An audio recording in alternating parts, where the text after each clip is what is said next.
ကိုယ့်ရဲ့ဘေးနားမှာနှစ်ပေါင်း50ကြာတဲ့အထိအတူတူရှိနေခဲ့ပြီးတော့အရန်ကိုကျင်နာတတ်တယ်လို့ထင်ရတယ်ခင်မုန်းဖြစ်သွားကိုမသိအောင်လို့ငရဲတွင်းနဲ့ကိုတွန်းပို့နေခဲ့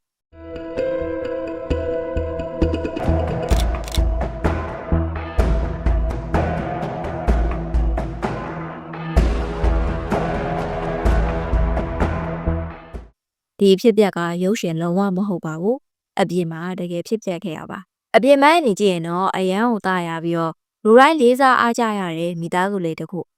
ဒါပေမဲ့အဲ့ဒီနောက်ွယ်မှာတော့ခင်မုန်းဖြစ်သူဟာသူ့ရဲ့ဇနီးဖြစ်သူကိုဆေးခတ်ပြီးတော့သစင်းယောက်ျားပေါင်းများစွာနဲ့အဓမ္မပြုကျင့်ခိုင်းရဲ့ဒီမှုကတကဘာလုံးကအမျိုးသမီးတွေအထူးသဖြင့်အဓမ္မပြုကျင့်ခံရတဲ့အမျိုးသမီးတွေအလုံးမတူပဲနဲ့ sex state အဖျက်ခံရတဲ့အမျိုးသမီးတွေအတွက်ပုံးကွယ်နေဖျားမလိုပဲနဲ့ကိုယ့်အတွက်ကိုတရားမျှတမှုရယူရမယ်ဆိုတော့တက်တည်ပြနေခဲ့တဲ့အမျိုးသမီးခြေစဲဖက်လေးကောရဲ့အမှုပဲဖြစ်ပါတယ်။သူ့ယောက်ျားကသူ့ကိုဆေးခတ်ပြီးတော့ယောက်ျားတကာနဲ့အလမပြုတ်ကျင်ခိုင်းနေတယ်ဆိုတဲ့လုံဝက်ချက်ကြီးဟာဘလို့ပေါ်လာတာလဲဆိုတာကတော့အရန်ကိုရိုးရှင်းပါတယ်။2020ခုနှစ်စက်တင်ဘာလ12ရက်နေ့ပြင်သစ်နိုင်ငံကစူပါမားကတ်တစ်ခုမှာအသက်60ကျော်အရွယ်ဒေါမနစ်ဖက်လီကော့စ်ရဲဒူတယောက်ကအမျိုးသမီးရဲ့စကားအောက်ကိုဖုန်းနဲ့တဲ့ပုံခိုးရိုက်နေအောင်မှာလုံလုံရေးဝန်ထမ်းတယောက်ကဖမ်းမိသွားခဲ့။အစတော့ကတော့ဒီမှုကိုတာမန်17လောက်ကိုတပုံခိုးရိုက်တဲ့အမှုလေးပဲလို့ထင်ခဲ့ကြတာ။ဒါပေမဲ့ရဲတပ်ဖွဲ့ကဒေါမနစ်ရဲ့ဖုန်းနဲ့ကွန်ပျူတာတွေကိုစစ်ဆေးလိုက်တဲ့အချိန်မှာတော့အကုန်လုံးကိုထိတ်လန့်တုန်လှုပ်သွားစေခဲ့တဲ့အရာတွေကိုတွေ့လိုက်ရတယ်။သူ့ရဲ့ hard drive ထဲမှာလေ abuses နှိပ်စက်မှုများလို့အမည်ပေးရတဲ့ file တွဲတစ်ခုရှိပါတယ်။ပြီးတော့အဲ့ဒီထဲမှာဗီဒီယိုနဲ့ဓာတ်ပုံပေါင်း2000ကျော်နေပါရှိ။အဲ့ဒီဗီဒီယိုထဲမှာဆိုလို့ရှိရင်သတိလစ်ပြီးတော့အိပ်ပျော်နေတဲ့အမျိုးသမီးတယောက်ကိုကစင်းမျိုးသားပေါင်းစုံကအလမပြုတ်ကျင့်နေရတွေကိုအသေးစိတ်ရိုက်ကူးလာခဲ့တာအဲ့ဒီမျိုးသမီးကတော့တခြားသူလုံးဝမဟုတ်ဒေါမနီရဲ့ဇနီးဖြစ်တဲ့ဂျေဇဲဖက်လီကော့ကိုရန်ဖြစ်နေခဲ့တာပါဒီနေရာမှာမက်ကီတို့နောက်ကျောင်းပြန်ကြည့်ရဒေါမနစ်နဲ့ဂျေဇဲဖက်လီကော့တို့က1982ခုနှစ်အသက်16နှစ်အရွယ်မှာစပြီးတော့တွေ့ခဲ့ကြတယ်ပြီးတော့သူတို့နှစ်ယောက်က1983ခုနှစ်မှာအနက်ထက်ခဲ့ကြတယ်သူတို့မှာသားသမီး3ယောက်ရှိပြီးတော့ညီးတွေလည်းအများကြီးရှိတယ်ပတ်ဝန်းကျင်ကတော့ဂျေဇဲတို့ဇနီးမောင်နှံကအရန်ကိုချစ်ခင်ကြတဲ့သူတွေအဖြစ်လူသိများပါတယ်။လူရီယာလော့ရဲ့ညီမတော့ဒေါမနစ်ကအိမ်တော်ဦးစီးလောင်တယောက်ဂျေဇဲကတော့အုတ်ချူရီပိုင်းမှာအလုပ်လုပ်နေတဲ့အမျိုးသမီးတယောက်ဒီလိုနဲ့2013ခုနှစ်ရောက်တော့သူတို့နှစ်ယောက်လုံးကအလုပ်တွေရနေအနားယူပြီးတော့အေးချမ်းတဲ့နယ်မြို့တွေတကူစီကိုပြောင်းလာခဲ့ကြတယ်။တခါတော့ဂျေဇဲကပြောပြခဲ့ဘူးလေ။သူမရဲ့အိမ်တော်မျိုးကအရန်ပြီးပြည့်စုံတယ်။သူ့ရဲ့ယောက်ျားကလေသူ့အရန်ချစ်ပြီးတော့အနွန်တာခံနဲ့ဒါပေမဲ့ကျေစဲမသိခဲ့တာကဒေါမနစ်ရဲ့စိတ်ထဲမှာတာမန်လူတယောက်အနေနဲ့တွေးတောင်မတွေးသင့်တဲ့စိတ်တွေရှိနေရဲဆိုတာပဲဒီလိုနဲ့2017ခုနှစ်ကနေ2020ခုနှစ်အထိ6နှစ်လုံးဒေါမနစ်ကရက်ဆက်တဲ့အစီအစဉ်တစ်ခုကိုလုပ်ခဲ့တယ်အဲ့ဒါကသူကညစာစားပြီးတဲ့အချိန်မှာဇနီးဖြစ်သူရဲ့ဟင်းနဲ့ဒါမှမဟုတ်ဝိုင်နဲ့ကိုစိတ်ငြိမ်စေအများကြီးထည့်ကြွေတာအဲ့ဒီလိုနဲ့ဆေးခတ်ခံလိုက်ရတဲ့ခြေစဲကတာမန်အိပ်ပျော်သွားခဲ့တာမဟုတ်သူ့ကိုတိုက်တဲ့စိတ်ငြိမ်ကြီးကအရမ်းများတော့စေးရှိန်ညာကိုတတိလက်ပြီးတော့ကိုမဝင်တဲ့အခြေအနေမျိုးတွေကိုဖြစ်သွားခဲ့တာအဲ့ဒီအချိန်မှာဒေါမနစ်ကအင်တာနက်ပေါ်ကကိုတို့ alpha ဆိုတဲ့ chat room ကနေတစိမ့်တွေကိုဖိတ်ခေါ်လိုက်တယ်အဲ့ဒီမှာငါဇနီးကအိပ်ပျော်နေတယ်မင်းတို့လာလို့ရတယ်ဆိုပြီးတော့ပြောခဲ့တာဒါပေမဲ့သူ့ရဲ့ဇနီးနဲ့အတူတူနေမယ်ဆိုလို့ရှိရင်သူတတ်မှတ်ထားတဲ့စီကတ်နေရတော့ရှိ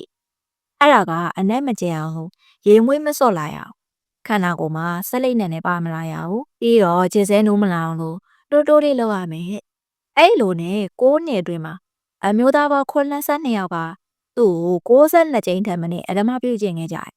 ယောက်ျားဖြစ်တဲ့ဒေါမနစ်ကတော့အနာကနေဒီလိုမျိုးသူ့မိန်းမကိုအဓမ္မပြုကျင့်နေတဲ့ဟာကိုဗီဒီယိုရိုက်ပြီးတော့အားပေးကြည့်ရှုနေကြတာ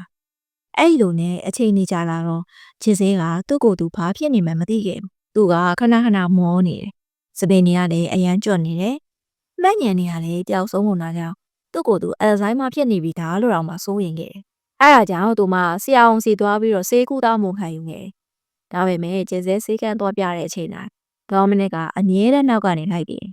ဘာမှမသိရဲ့ကျဲစဲကတော့သူ့ယောက်ျားသူ့ဂယိုးဆိုင်ပြီးရဲဆိုပြီးတော့ပြောနေခဲ့တာ။ဒါပေမဲ့အဲ့လိုပဲဒေါမနစ်လိုက်နေရလေအကြောင်းရှိတယ်။ဆေးရရောက်တိုင်းကျဲစဲကသူ့ရမ်းပင်ပန်းနေတယ်။တတိလည်းခဏခဏမေ့နေတယ်လို့ဆရာဝန်ပြောပြတဲ့ခါတာဒေါမနစ်ကဆရာဝန်ကိုသူကပင်မမှာပေါ့သူကမြည်တွေကိုထိန်းရတာကိုဆိုပြီးတော့စကားလမ်းကြောင်းလွှဲတတ်တယ်ဆရာဝန်ကလည်းဒေါမနစ်လိုမျိုး လူကြီးလူကပုံစံနဲ့လူတယောက်ကသူ့ရဲ့ဇနီးကိုစေးခတ်နေလိမ့်မယ်ဆိုတော့တွေးလောက်မတွေးမိခဲ့ကြဘူးဒီလူယုံမှာဒေါမနီရဲ့ရုံမှမှုတွေကသူ့ဇနီးတယောက်ထဲနဲ့မရက်တန့်ခဲ့ပါဘူးရဲတဲ့ဘွဲကသူ့ရဲ့ကွန်ပျူတာကိုဆက်စီးလိုက်တဲ့အခါမှာသူ့ရဲ့သမီးဖြစ်တဲ့ခါရိုလိုင်းကိုလည်းသတိလက်နေလုံးခိုးရိုက်ထားတဲ့တပ်ပုံတွေသူ့ရဲ့ချွေးမတွေရေချိုးနေအောင်လဲခိုးရိုက်ထားတဲ့ပုံမျိုးတွေ့ခဲ့ရသမီးဖြစ်သူကတော့သူ့ကိုလေသူ့ရဲ့အဖေဟာစေးခတ်ပြီးတခုခုလုပ်ခဲ့တယ်လို့ယုံကြည်နေခဲ့ပေမဲ့ဒေါမနစ်ကတော့အဲ့ဒါကိုညင်းဆိုခဲ့ပါတယ်ဒီလိုနဲ့2024ခုနှစ်စက်တင်ဘာလ2ရက်နေ့မှာဒီမှုကိုစပြီးတော့စစ်ဆေးရတယ်ဒီနေရာမှာခြေစဲကအရန်လေးစားဖို့ကောင်းတဲ့ဆုံးဖြတ်ချက်တစ်ခုကိုချခဲ့ပါတယ်ဥပဒေအရသူမကသားကောင်ဖြစ်တဲ့အတွက်တရားဝင်မှုတကားပိတ်စစ်ဆေးခွင့်ရှိတယ်ဒါပေမဲ့အဲ့ဒါနဲ့ပတ်သက်ပြီးတော့သူမကညင်းဆိုခဲ့တယ်ဒီမှုမှာရှက်ရမှာအတက်မမဟုတ်ဘူးသူတို့ကျူးလွန်တဲ့သူတွေကမှရှက်ရမှာဒီမှုကိုတစ်ကမ္ဘာလုံးသိအောင်လူသိရှင်ကြားစစ်ဆေးပေးပါလို့ခြေစဲကရဲရဲဝံ့ဝံ့တောင်းဆိုခဲ့ပါတယ်နောက်တော့သူမကတရားခွင်ကိုခေါင်းမို့ပြီးတက်ရောက်ခဲ့အဲ့လိုနဲ့သူမအနမပြုတ်ကျင်ခဲ့တဲ့တက်ရက်ခန့်50ယောက်အဲ့ဒါရဲတွေကဖော်ထုတ်နိုင်တဲ့များလူတွေဒီလူတွေကိုစစ်ဆေးလိုက်တဲ့အခါမှာတော့အန်ဟိုးစရာကောင်းတာကအဲ့ဒီလူတွေအကုန်လုံးကလူသက်သမားတွေလူမိုက်တွေမဟုတ်ဘဲနဲ့တာမန်ပိုက်ပြင်းသမားစစ်သားသတင်းတော့သူနာပြုစတဲ့လူတွေဖြစ်နေခဲ့တာပါအဲ့ဒီနေရာမှာတချို့ယောက်ျားတွေကဒီဟာကဂျစ်စဲယောက်ျားခွင့်ပြုလို့လုပ်တာသူတို့ကအဓမ္မပြုတ်ကျင်တာမဟုတ်ဘူးလို့တော့မှအရှက်မရှိအကြောင်းပြခဲ့ကြတယ်ဒါပေမဲ့ယောက်ျားကခွင့်ပြုပေမဲ့တဲ့ရကန်ရှင်ဖြစ်တဲ့ဂျစ်စဲရဲ့ခွင့်ပြုချက်မပါဘဲနဲ့ဒီလိုလုံးရက်ကိုလုပ်တာကအဓမ္မကျင့်တာရှင်းရှင်းပြောရရင်မရင်းကျင်တာနဲ့ဘာမှမချပါဘူးဒီလိုနဲ့2024ခုနှစ်ဒီဇင်ဘာလ19ရက်နေ့ရောက်တော့ဒီလူတွေကိုတရားရုံးကအမိန့်ချမှတ်ခဲ့တယ်ဒီမှုရဲ့အဓိကတရားခံဖြစ်ပြီးတော့ဂျေဇဲရဲ့ယောက်ျားလေးဖြစ်တဲ့ဒေါမနစ်ဘယ်လီကောကိုကြတော့ပြင်သစ်ဥပဒေအရအမြင့်ဆုံးပြစ်ဒဏ်ဖြစ်တဲ့ထောင်နဲ့အနှစ်20ချမှတ်ခဲ့ပါတယ်။ကြံတဲ့အမျိုးသားအယောက်50ကိုလေသူတို့ကျူးလွန်ခဲ့တဲ့အပြစ်ပေါ်မှာမူတည်ပြီးတော့ထောင်နဲ့4နှစ်ကနေ18နှစ်အထိအသီးသီးချမှတ်ခဲ့ပါတယ်။တသက်လုံးဒီပါအမျိုးသမီးတယောက်ကိုဆေးခတ်ပြီးတော့မရင်းကျင်ဗီဒီယိုခိုးရိုက်ခဲ့ကြတဲ့လူတွေကဒီလောက်ပဲပြည်လည်ကြခံရတယ်ဆိုတော့တကယ်တော့မတရားပါဘူး။ပြီးတော့ဒေါမနစ်ကတရားဝင်ပါလေ။သူ့ကိုယ်သူကျွန်တော်ကမရင်းကောင်တော့ဒီခန်းထဲကလူတွေအကုန်လုံးကလည်းမရင်းကောင်တွေပါပဲလို့ဝန်ခံခဲ့တယ်။အခုချိန်မှာတော့ဒီမှုကပြီးသွားပြီဆိုပေမဲ့ဂျေဇဲတော့ကတော့သူမရဲ့ပုံမှန်ဘဝကဘယ်တော့မှပြည့်မရနိုင်တော့ပါဘူး။ဒီနေရာမှာဂျေဇဲပေးခဲ့တဲ့အကြီးမားဆုံးသင်ခန်းစာကတော့မရင်းမှုကျူးလွန်တဲ့အခါ